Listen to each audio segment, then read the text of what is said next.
नमस्कार, मैं Vijay Kumar Dahariya, deputy collector Anuppur.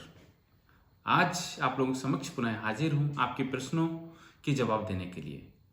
जैसे कि 2019 की मुख्य परीक्षा का परिणाम घोषित हो चुका है, उसके साक्षात्कार की विद्यार्थियों द्वारा तैयारी की जा रही है।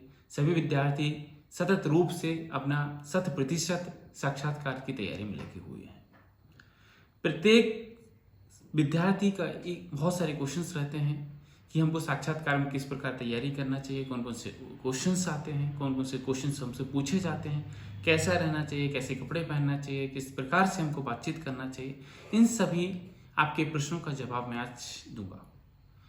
जैसे कि सबसे पहले हमको अपने बायोडाटा अर्थात जो आपने डॉक्यूमेंट्स आयोग को भेजे हैं, जो दस्तावेज आपने आयोग को प्रेषित किए हैं, उन दस्तावेजों में सबसे महत्वपूर्ण दस्तावेज होता है आपका बायोडाटा फॉर्म। बायोडाटा फॉर्म से ही आपके साक्षात्कार की शुरुआत होती है और वहीं उसी के बेस पर आपका सारा साक्षात्कार संपन्न होता है। दूसरी बात, इससे रिलेटेड जो हमारे क्रॉस क्वेश्चंस हैं उनसे क्वेश्चंस पूछे जाते हैं। तत्पश्चात आपका जो लेटेस्ट में जो हमारे करंट अफेयर्स हैं, जो नेशनल इंटरनेशनल इशू हैं, उनसे रिलेटेड क्वेश्चन पूछे जाते हैं। वो सामान्यतः आपकी नॉलेज से संबंधित होते हैं कि आप करंट में हमारे अपडेटेड हैं या नहीं हैं। इन सभी क्वेश्चंस के आधार पर ही आपका करंट अफेयर्स के टॉपिक तैयार करें। जैसे कि वर्तमान में देखा जा रहा है कि कोविड से संबंधित क्वेश्चन पूछे जा सकते हैं, ओमिक्रॉन वगैरह से रिलेटेड क्वेश्चंस हो सकते हैं, वैक्सीनेशन है, बूस्टर डोज है ना, नागरिकता संशोधन विधेयक है, आदि जो करंट में टॉपिक्स हैं उनसे आप क्वेश्चन तैयार कर लीजिए, उनका डेटा तैयार कर लीजिए। ये तो हमारा हुआ करंट अफेयर्स। नेक्स्ट आता है हमारा जो मुख्य परीक्षा के विषय हैं, जो 6 सब्जेक्ट हैं, 6 पेपर हैं, उनसे संबंधित भी क्वेश्चन पूछ लिया जाता है कभी कभी कि कॉन्स्टिट्यूशन से रिलेटेड क्वेश्चंस, कुछ आर्टिकल्स पूछे जाते हैं, कुछ आयोग पूछ लेते हैं, कुछ हमारे जनरल नॉलेज की चीज़ें पूछ लेते हैं, मध्य प्रदेश से संबंधित चीज़ें पूछी जाती हैं, जो हमारे सब्जेक्ट से रिलेटेड चीज़ें होते हैं। देन ग्रेजुएशन से रिलेटेड जो हमारा विषय है उससे संबंधित भी क्वेश्चन पूछ लिए जाते हैं। नेक्स्ट आता है कि आपको इन सब की तैयारी के साथ साथ क्या करना चाहिए। प्रत्येक परीक्षार्थी का जैसे ही परिणाम घोषित होता है उसको कोशिश करना चाहिए कि सबसे पहले अपने दस्तावेज अरेंज करें और आयोग को प्रेषित करें। आप जो जो दस्तावेज आयोग को प्रेषित कर रहे हैं उनसे संबंधित सारी तैयारी कर लें। देन आप जैसे ही आयोग को अपने दस्तावेज प्रेषित करते हैं तो किसी भी क्लास में किसी भी आपके जो गाइड करने वाले व्यक्ति हैं उनसे संपर्क करके मॉक इंटरव्यू जरूर दीजिए।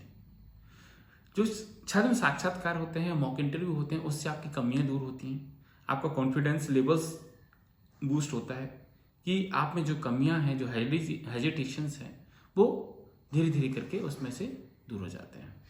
फिर जो मॉक इंटरव्यू है आप में ये बताया जाता है कि किस तरीके से आपको आना है, किस तरीके से उनको नमस्कार करना है, परमिशन लेना है बैठने की, फाइल कैसे रखना है, आपके कपड़े कैसे होना चाहिए।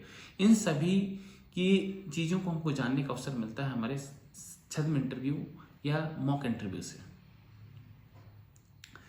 इन सभी बातों को ध्यान में रखते हुए कुछ चीज़ें हैं, जैसे कि एक बॉयज़ है या गर्ल्स हैं, उनको किस प्रकार के कपड़े पहनना चाहिए।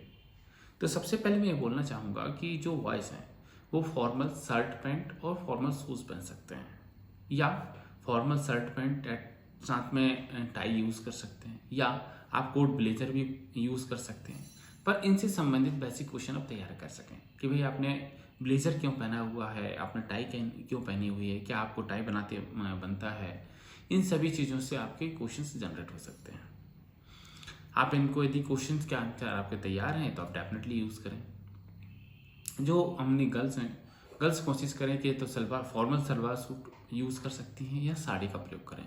साड़ी भी हमारी बहुत सिंपल हो, फॉर्मल हो, ऐसा न लगे कि हम किसी पार्टी में जा रहे हैं। इसलिए इन छोटी छोटी चीज़ों के आधार पर ही हमारा जजमेंट होता है। ये तो हुई ड्रेस की बात। ड्रेस के बाद हम आते हैं कि जब हम आयोग जाते हैं तो प्रत्येक परीक्षार्थी का इंटरव्यू मध्य प्रदेश लोक सेवा आयोग के सेंटर में अर्थात इंदौर में होता है। रेसिडेंसी एरिया इंदौर है, वहाँ अपना साक्षात्कार संपन्न होता है। यदि जो परीक्षार्थी इंदौर में नहीं रहते हैं, जो अन्य जिलों से वहाँ पहुँच रहे हैं, तो कोशिश करें कि एक दिन पहले वहाँ जाके नाइट स्टे करें और वहाँ शांति से अपना रिलैक्स करें और दूसरे दिन टाइम से, मतलब लगभग 10:30 बजे का टाइम रहता है, 10:30 के पहले वो आयोग पहुँच जाएं। कि जिससे आप में हड़बड़ी ना हो। इसलिए एक दिन पहले मैं बोल रहा हूँ कि एक दिन पहले आप इंदौर पहुँच जाएं। दूसरे दिन कंफर्ट होकर आयोग जाइए। वहाँ साथ में जाते जाते ऑफिस के आयोग पहुँचने से पहले आप कोशिश करें कि उस दिन का न्यूज़पेपर देख लें हल्का फुल्का। उससे भी क्वेश्चन पूछ लिए जाते हैं कि आपको जनरल अवेयरनेस है या नहीं है ना। देन यदि आप आयोग एक दिन पहले पहुंच जाते हैं, समय से आप आयोग में पहुंच जाते हैं, तो उसके पश्चात होता है सबसे पहले दस्तावेज सत्यापन। वहाँ टीम बैठी रहती हैं तो वो दस्तावेजों का सत्यापन करती हैं। तो हर टीम अलग अलग बोर्ड से संबंधित होती है। उसमें जनरली अभी देखा जा रहा है कि आयोग में एक अध्यक्ष महोदय हैं, साथ में 4 सदस्य हैं। तो संभवतः एक अध्यक्ष महोदय का बोर्ड रहेगा और 4 सदस्य महोदय का। इस प्रकार से 5 बोर्ड हमारे संचालित होंगे सामान्यतः। हर बोर्ड की एक अलग टीम होती है जो साक्षात हमारे समस्त दस्तावेजों का सत्यापन करती है। तत्पश्चात ही हमको इंटरव्यू पैनल के सामने जाना पड़ता है। इंटरव्यू पैनल के सामने जाने से पहले हमको वहाँ से बुलावा आता है, वो हमको लेके इंटरव्यू पैनल के सामने बिठाते हैं। वहाँ 1-2 बंदे पहले से रहते हैं, एक बंदा बोर्ड के अंदर रहता है। जैसे वो निकलता है तत्पश्चात हमको अपनी सीक्वेंस में बोर्ड मेंबर के सामने प्रस्तुत होना पड़ता है। जैसे ही आप बोर्ड मेंबर के सामने जाते हैं तो सबसे पहले आपको दरवाज़ा ओपन करना पड़ेगा। दरवाज़ा ओपन करने के लिए आपको परमिशन लेनी पड़ेगी कि क्या मैं अंदर आ सकता हूँ। ये हमारा एक तरीके से सभ्यता की पहचान है। हम किसी अंदर जा रहे हैं तो हमको परमिशन लेना चाहिए। यदि हम परमिशन ले रहे हैं तत्पश्चात हमको उनको विश करना है कि वहाँ कितने मेंबर्स हैं, है ना। जैसे 3 से 4 या 5 मेंबर हो सकते हैं। उसमें हो सकता है कि सारे जेंट्स हों, हो सकता है सारी महिलाएं हों, या हमारे डिपेंड करता है कि 1 महिला 2 महिलाएं हो सकती हैं, बाकी जेंट्स हो सकते हैं। उन सभी को विश करना, आप किस तरीके से विश करते हैं वो आपके ऊपर डिपेंड करता है।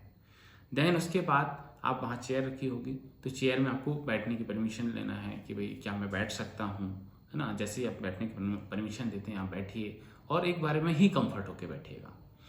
तत्पश्चात आपके उनको धन्यवाद दीजिए। देन उसके बाद आपके पास साथ में फाइल जाती है, जो डॉक्यूमेंट्स फाइल है। हो सकता है वो आपसे डॉक्यूमेंट्स फाइल्स मांग भी सकते हैं, नहीं भी मांग सकते हैं। यदि नहीं मांगते हैं तो आप अपने सामने टेबल में भी रख सकते हैं, अपने लैप में भी रख सकते हैं, गोदी पे। देन वहाँ से इंटरव्यू आपका शुरुआत होता है कि सबसे पहले आयोग के जो सदस्य हैं वो आपके बायोडाटा के फॉर्म को देखते हैं। सभी के पास बायोडाटा फॉर्म होता है। आपके जो 5 प्रतिमा आप आयोग को प्रेषित करते हैं वही बायोडाटा फॉर्म जो आपने दस्तावेज सत्यापन कराए, सारे दस्तावेज आयोग के समक्ष होते हैं। उसमें से वो आपसे क्वेश्चन जनरेट करते हैं, क्वेश्चन पूछते हैं। शुरुआत आपके बायोडाटा फॉर्म से हो सकता है कि आप अपने बारे में बताइए, आपका नाम ये है, इसका अर्थ क्या होता है। ये सामान्यतः क्वेश्चन होते हैं। जब आयोग में आप पहुंच जाते हैं, आप समस्त दस्तावेजों सत्यापन के पश्चात आयोग आपसे इंटरव्यू खत्म हो जाता है तो आप बाहर आते हैं तो सीधे आयोग से बाहर निकल जाते हैं। ये तो ही हमारे आयोग में पहुंचने और वहां से क्वेश्चन जनरेट करने के बाद सामान्यतः आपको एक करना है कि हमको बहुत कूल रहना है ना। जितने हम शांत रहेंगे, जितने हम हमारे अंतर द्वंद्व नहीं होना चाहिए, हमको अंदर से परेशान नहीं होना चाहिए। कि कई बार हम बोर्ड के सामने बैठे रहते हैं और परेशान होते हैं कि इन्होंने हमसे क्वेश्चन पूछा, ये क्वेश्चन हमसे नहीं बना, तो वहाँ सॉरी बोलिए। आपको ये नहीं करना है कि मैंने एक क्वेश्चन सॉरी बोला, उससे फर्क नहीं पड़ेगा। आप किस तरीके से चीज़ों को हैंडल कर रहे हैं उन चीज़ों से फर्क पड़ता है। कि आपसे हो सकता है कि आपका इंटरव्यू 5 मिनट चले, 10 मिनट चले, 15 मिनट, 20 मिनट, 25 मिनट, कितना भी टाइम चल सकता है।